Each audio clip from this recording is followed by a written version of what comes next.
All right, Connor Murray, thanks for joining us today and welcome to MetaNetTV. How are you doing? I'm good. Thank you for having me. Cool. I think this is going to be a great project, but what we're doing is we're going to find out a little bit more about everyone who's involved with this project and why they're doing it. So where would you like to start? You want to tell us how you got into Bitcoin, or you want to tell us what you do? Yeah, well, I guess I'll start. So I was in. So my history is actually pretty straightforward. I was in calculus class in 2013, and I read an article about a digital currency that people were using to buy drugs on the internet. And the college kid I was, that was interesting to me. I never used it or anything like that, but it was just very interesting, and I was reading about it. And this was about the time of the Mount Gox stuff. Oh yeah. And so I got interested in that. I was reading it, reading all about it. But actually, it was clear to me either that year or the year after. I liked Reddit a lot. I was actually I thought Reddit was like the coolest thing I'd ever seen, because it was the first time I felt like I could connect peer to peer with other people on the internet. I'd felt that way in the past, maybe with like forums and chat rooms, but I guess Reddit to me felt like the first time you could see that on a global level. And so I followed the Bitcoin subreddit a lot, and I was actually able to see, again, not knowing much about Bitcoin, I actually chose my opinion about scaling Bitcoin just because I was so against that they were censoring people, and I saw that. So I was like, oh wow, so that was already going on when you got involved. Yeah. Basically, I just was like, well, these guys are clearly wrong. I don't know anything about the technology, but I was like, well, they're clearly wrong because they're just censoring people that are having dissenting opinions. Which, ironically, that was my thought process. I was just like, well, that's straightforward. And so I actually was waiting for a fork. I was actually waiting for Bitcoin XT was happening. I was reading about that, and then it just never came. My interest it kind of faded out. It wasn't until Ethereum happened I got interested in that, because I was like, well, at least you can like program a blockchain. That seemed interesting to me. Yeah. And then Bitcoin Cash happened, and it was pretty much. For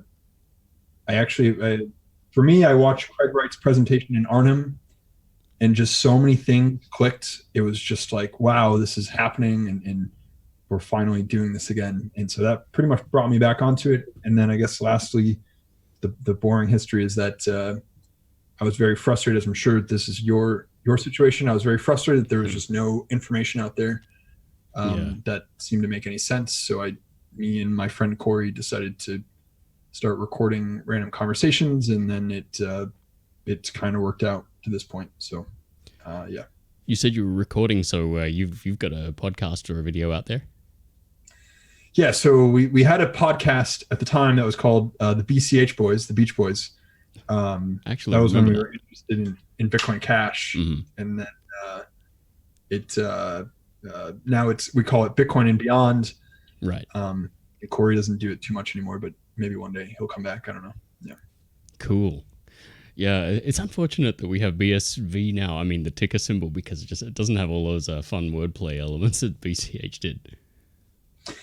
It's true, but what I'm actually most happy about is that everyone in BSV were all the same people that didn't care that much about the ticker, and they didn't really care about the name Bitcoin Cash. Actually, a lot of people that are now in Bitcoin SV were the same people that were like really annoyingly saying Bitcoin BCH at the time. And now it's pretty much like everyone over there kind of owns Bitcoin Cash, but we're still kind of realizing that we're still just Bitcoin, so. Yeah, exactly. Well, and you said you were in a calculus class when you first found out about this. I take it. I mean, obviously you're studying math of some kind. So what do you do? Well, so I studied physics and astronomy in college, and then now I just there's not much industry in physics and astronomy unless you go into grad level things, I guess. So I pretty much just work in IT. I won't get too specific, but I do IT work essentially right now. Yeah. So. Right. General IT work. Yeah. So all right, well then MetaNet itself, I mean, there's BSV and there's the MetaNet. They're the same thing, but they're also kind of two different things. So, what is it about the MetaNet that intrigues you the most? So that's actually a really good question, right? I think so. Alex, I keep crediting Alex for this, even though this isn't an original thought of his, but he's someone who made this very succinctly put Which when Alex all is the that? Libra stuff was happening. Mm-hmm. He said something along the lines of Alex from Handcash. He said something along the lines of stop thinking of Bitcoin as a coin, forget the coin part, and start understanding the network, because the network is what actually makes Bitcoin valuable. Yeah. Coin is the tool to create the network. And that, to me, for people that understand that, it makes you just completely forget about every other cryptocurrency. It makes you forget about, in fact, I just get upset now when people, I have like good friends that come up to me and they're like, well, what do you think about this cryptocurrency? And it just annoys me because it's, once you understand that simple idea, you stop caring about the other cryptocurrencies, because you kind of realize, well, the coin was just the way to create this new network, and no other cryptocurrency is creating the network. And so what is the network? Well, it's quite simple. It's because there's a coin involved in the network, you have a way of creating an incentive model to densely connect the network. And so if you have a densely connected network, you solve what I've been calling the BitTorrent problem. It's not really a novel idea, but I'm calling it the BitTorrent problem because, I've torrented a lot of things in my life. But assume I don't want to torrent something illegal, right? Imagine if I just want to file share something peer-to-peer. Exactly. There's still the problem that there's no incentive to seed information or to seed the file, right? So in the case of torrenting, there's really no reason for me to host a file for someone else because I'm not getting paid to do it.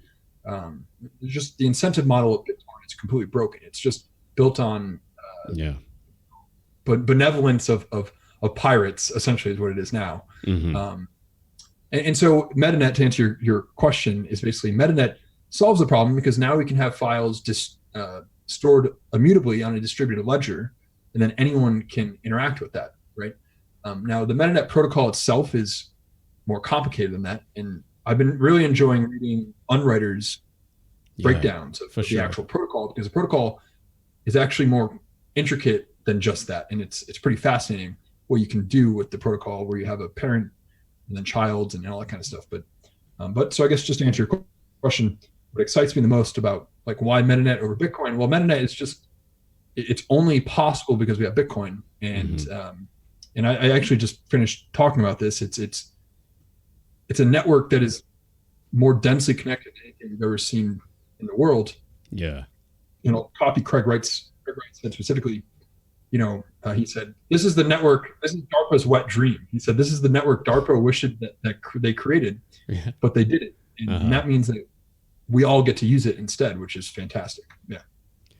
Yeah, in many ways, the whole coin is just an analogy to get people involved. I mean, there's a lot of people who just wouldn't understand this at all if there wasn't that metaphor. So it's really just an onboarding, an on-ramp. And then people start, once they're in, and once they're interested, then people start learning about what it actually is. And that's the big secret of Bitcoin, I think. So MetaNet just adds a whole other layer to things. So, and if you think about, what fascinates me the most is we can have a library of Alexandria that can't burn down. So if you stop thinking, and this is very hard to imagine because people still get stuck in this mindset. Well, what if we still have to beat Bitcoin Cash? We still have to beat Ethereum and all this other stuff. But again, if you understand, well, they can't do what we've already done. They don't have the network. Then start thinking 100 years in the future, and everything that we're doing today will still be there.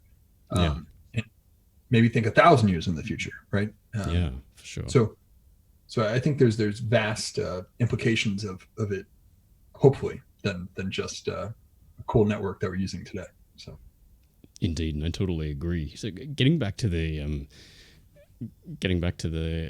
the argument against other coins and against rival versions of Bitcoin.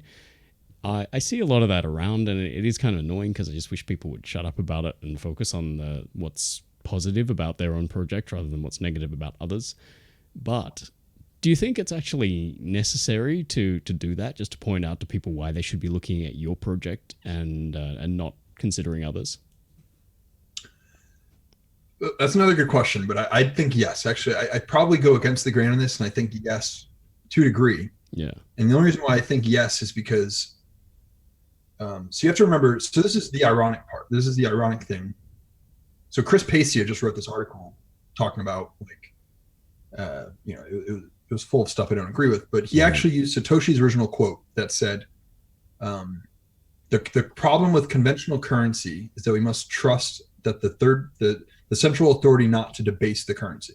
Okay? Yeah. That's what Satoshi originally said when he was introducing Bitcoin to the world. Okay, so great. So he said that. We now have the problem. So I put this in tandem with one other quote. So there's an economist, Frederick Hayek, and he said, I don't believe we shall ever have a good money again until we take it out of the hands of government. And then he says we need to slyly introduce something that they can't stop. Okay. So great. So we have two reasons why Bitcoin solves the problem. We take the central authority debasing the currency, we take it away. And of course, governments are the historical people that violate that. But what we've now done is we've taken the power of money out of government and we've handed it to centralized groups of developers, which is almost more terrifying. It's almost scarier what we've done because we've now allowed unaccountable technocrats essentially to do whatever they want with money. So what actually worries me the most, and I saw this firsthand when I was in Colombia, is all of these people are so excited about money outside of government control. This is fantastic, right? Yeah. And then there's just 800,000 tokens that everyone is talking about and shilling and all this other stuff.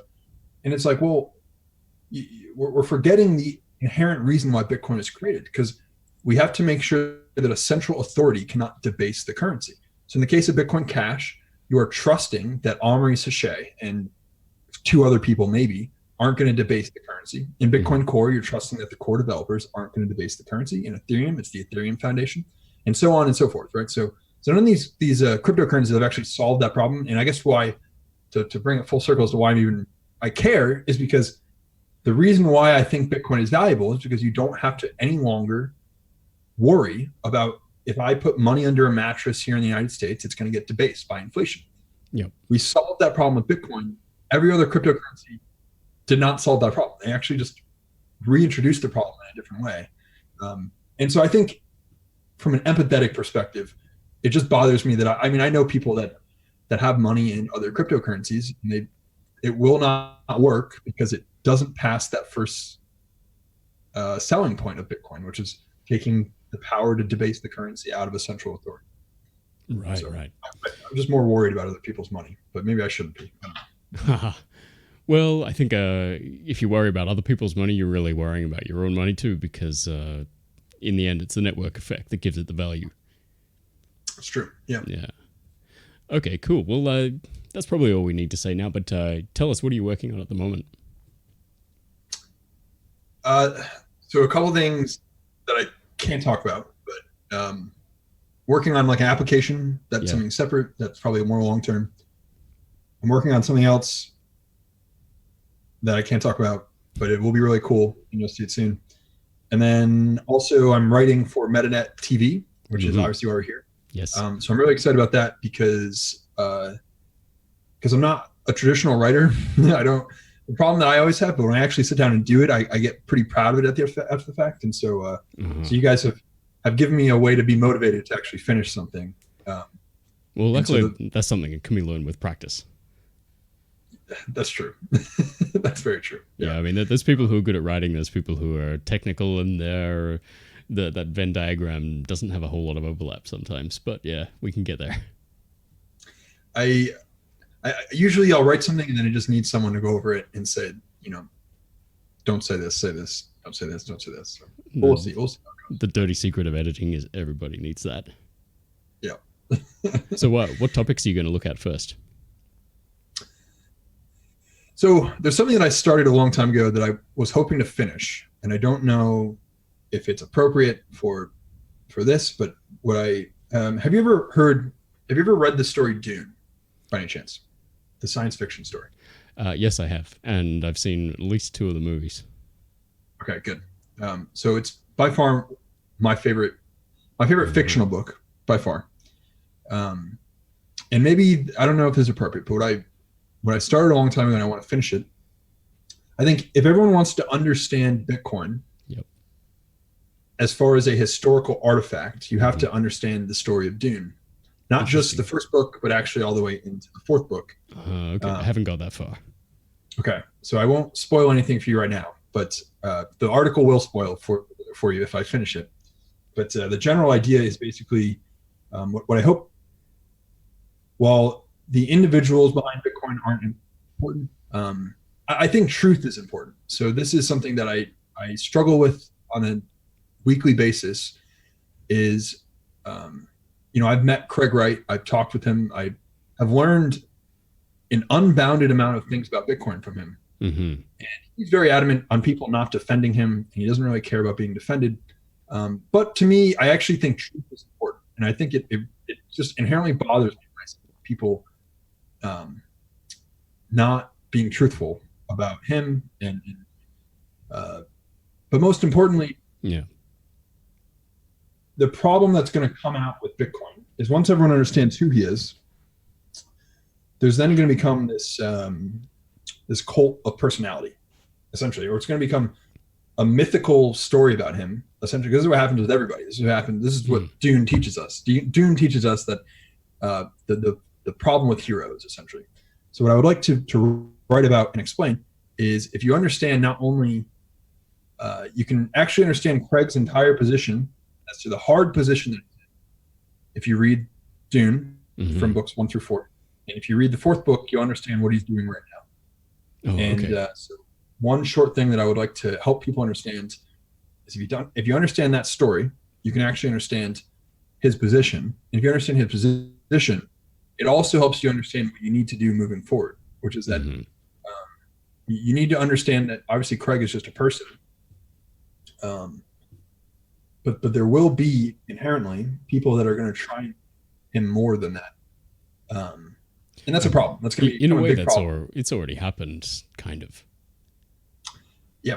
Oh yeah. Well, in it's already happened to Satoshi. So this is the problem. Yeah. Satoshi and there's right. Satoshi, there's a church. There's a church of Satoshi. Yeah. Right. Terrifying. So if you want to understand Satoshi, you have to read the first Dune book. If you want to understand Craig Wright, you have to read the fourth Dune book. And I will hopefully help you understand why I'm even bringing this up. But maybe not. We'll see. So that's what I want to work on. And then also what I also would like to focus on outside of that would be graph theory. So I'm very interested. Okay. So I pretty much, I would say the most well-read I am about Bitcoin would be the network topology of it, graph theory. It was something that I picked up the books and I actually started reading about it, and mathematics, all that kind of stuff. And I think people, if they want to understand, well, you don't need to understand this to understand the MetaNet. I think it's important to help you realize its potential. I'll give you one small example of that would just be, I'm sorry if I'm ranting here, but one small example that would just be, when we first understood the idea of a small world network, it was basically human beings were separated by 6 degrees of freedom. But then when Facebook came along, that number went from 6 to 3.5, and that's just Facebook. That doesn't include other social networks. So in Bitcoin, we actually go down to 1.3. It should be 1 in reality, but because of, as a physicist, you would know reality never models the theory. But that has large, vast implications on the way that we interact with each other and the way that the network itself can learn from itself, if that makes sense. So that's what I hope to do in the near term. But it makes sense on a conceptual level, but I'm looking forward to reading your articles on it too, so that I could use it in conversation and sound smarter than I actually am. That's all I try to do. I just sound smarter than I actually am. So. Cool. All right. Thanks, Connor. We've got your Twitter handle on the screen here, but can you tell people anywhere else they can find you on the internet? Yeah. So you can find me on Twitch. So I'm going to stop tweeting. So Ryan Charles has converted me to the idea that Twitter sucks. I had a whole conversation with him. I'm pretty much convinced of that now. And he's like militant about it. Like he gets going and he's very militant about it. And at first I was like, but then I'm won over, so I now hate Twitter. So you can find me on Twitch. My name is just Connor. And also, you can email me. So I'm going to start just going back to the old ways of email, books. Ryan Charles has fully converted me to get rid of all social media. Not a bad idea at all, actually. So you can email me at bitcoinbeyond@gmail.com, and I will respond to your emails, hopefully. Excellent. Well, I can't wait to see you on MetaNet.tv. Thanks a lot, Connor. Thank you very much. Yeah.